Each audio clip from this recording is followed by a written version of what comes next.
to win. So impressive, right? The funny thing is knowing the ball of game and you know all the key players, right? So when I've asked me a question about this number, I can tell you who it was. This is the first time in a long time I'm looking at the Bills offense. I'm like, yo, who's that? Wait. He looks a little taller. Who is he? Yeah. Right? Because if we be honest, who they really got? You see what I'm saying? And for him to still go out there and ball out, it shows you how good he really is. And it shows you the trust of the GM and the head coach. Like, yo, you might not have an all-pro wide receiver no more. You might not have a super number 2 wide receiver no more.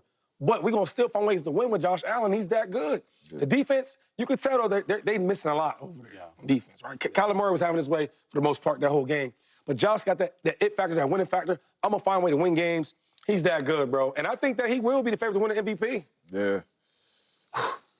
As I was watching that game, because we had a conversation up here that the players voted this man the most overrated. That's hating. That's crazy. It is, but I'm like, even watching Josh Allen play the game, I'm like, how is he even in that conversation?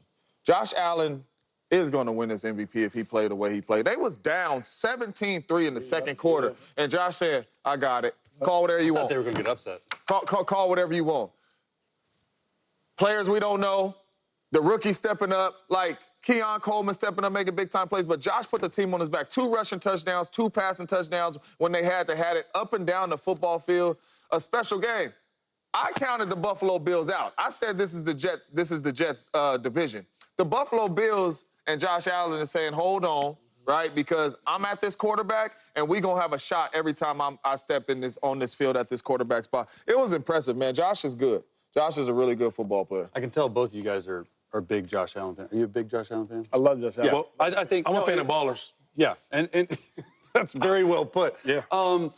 Yeah, look, I thought he was great. I thought he was excellent. I thought he was whatever you want to call him out there. The only thing that I'm a little worried about is you got the full Josh Allen experience, guys. He had a fumble, which was his 76th turnover since 2020. Easily the most in the NFL, 15 more than Derek Carr. Okay, that was in the first half. He settled in, and then you go and you get the 2 touchdowns throwing. You get the 2 touchdowns passing. My only thing, Shady and James, and I thought the game he played excellent. Okay.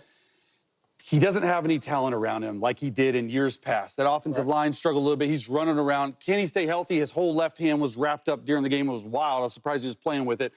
He's going to have to be Superman for the Buffalo Bills to get 9 wins. If I'm being completely honest with you, that defense, like you just mentioned, it's a little bit shaky. Josh Allen only had 2 pass attempts with 1:59 left in the first half. And then, you know what? Joe Brady, the offensive coordinator, said, take the handcuffs off, man. Right. Take the handcuffs off. Let him go win. So you're going to get the bad, you're going to get the good, and you're going to get everything in between. But if Josh Allen can win and take this team to the playoffs, this Buffalo Bills, he absolutely deserves an MVP.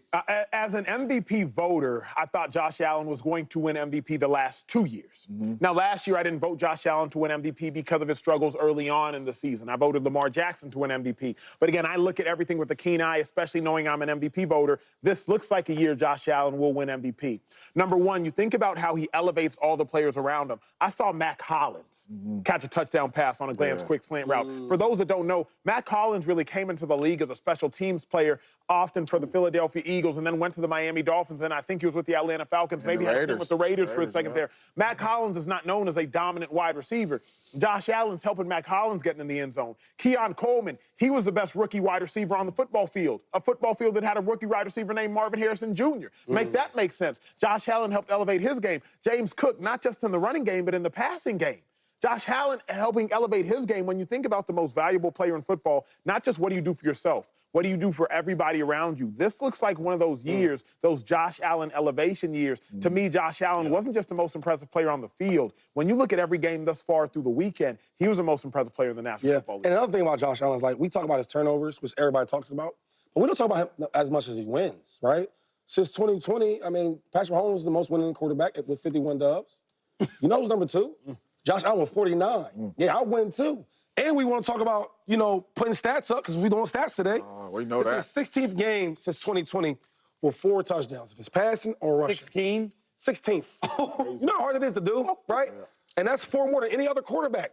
and that's 6 more than Patrick Mahomes. So when we talk about Josh Allen, we need to put a little bit more respect on his name because he is that good, even if he doesn't have help around him. I believe you're going to see Josh Allen this year with the Josh Allen experience, learn from his past mistakes with the turnovers, and have to elevate his game in order to elevate others around him. This is going to be the year that you're going to look at Josh Allen and be like, yes, he's MVP. He's one of the best players in the NFL. Or, hey, he couldn't quite elevate enough to get in the Patty Mahomes conversation. But can we sit here and say that, though, just because of the names on the jersey?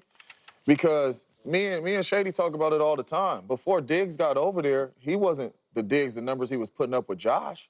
So, like, Josh always elevates everybody's game. The biggest knock on Josh is turning the football over. But elevating everybody's game, just because it's Hollins on the back of the jersey or Diggs on the back of the jersey, when you with Josh, you play better football. But you don't think he needs a little more? I think he needs a little. Monday, let's get it popping. Caleb Williams, he was the #1 overall pick. Supposed to be all everything, but his game yesterday, atrocious, ugly, despicable. I mean, it was just bad, y'all. 12 for 29, not 14 29, 93 yards. Where they do that at? Not in Chicago. But did they win? They did. Hey, that's all that matters. Pick six, block punt, touchdown. It was a full team football game. Again, privileged to be on this show because to my left is a person who's played more quarterback than probably everybody on this earth, minus 50 people, and it's about 8 billion people walking the earth. So, Chase, you are a prized person to answer this question. You played quarterback in Chicago, too, so you really a prized person to answer this question. How worried are you about Caleb Williams' debut? I'm not worried at all. Look, this is what we said was going to happen. The defense would have to carry it. This is to be expected about a rookie quarterback. But, Dacha, we talked about it on our show on Wednesday. We got a little sound to show you what the Bears can expect moving forward from their defense. Let's run it right now. For a rookie quarterback, Here you go. Dacha, what is your favorite friend? And a really good defense. A really good defense. I think it is crucial for Matt Eberflus to have this defense playing from the start really, really fast. And that's what I mean by defense and special teams will win you ball games while a rookie quarterback develops.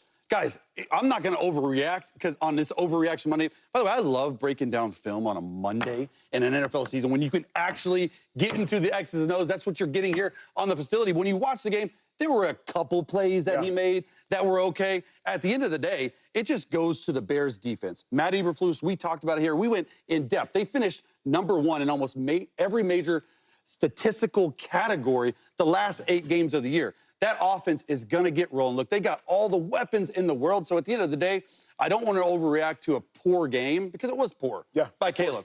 Just the numbers. You look at the numbers. They didn't even throw for 100 yards, 14 to 29, 93 yards, scrambled around a little bit. That defense in Chicago, especially in the wintertime, because you said I play there, it gets cold. Yes, it gets windy. And it's not just, you played a ton. But the wind, what's crazy about this for a quarterback, and probably one of the main reasons no quarterback's ever thrown for 4,000 yards in Chicago, is the wind doesn't go in one direction, Nacho. Okay? It swirls like that. So you look at kickers. Okay, bro, I was Cody Parkey when the double doink game. Oh my Lord! Anyway, I digress. That's a bad situation. But I'm not too worried. I'm with you, Jay. I'm not worried. I'm not worried about the Caleb Williams debut at all because Caleb Williams, he just got to calibrate. Anybody that's even hooped in their life, the moment you walk into a basketball gym, the first thing you do, you start right there and you make your layups, and then you move about 4 feet away, you make your bank shot. Then you move to the free throw line. Then you move to the three-point line. Then you move to the corner. Then you move to the wing. Then you move to the elbow. You got to half court. You got to calibrate. All Caleb Williams has to do right now is calibrate. There's an adjustment from high school to college.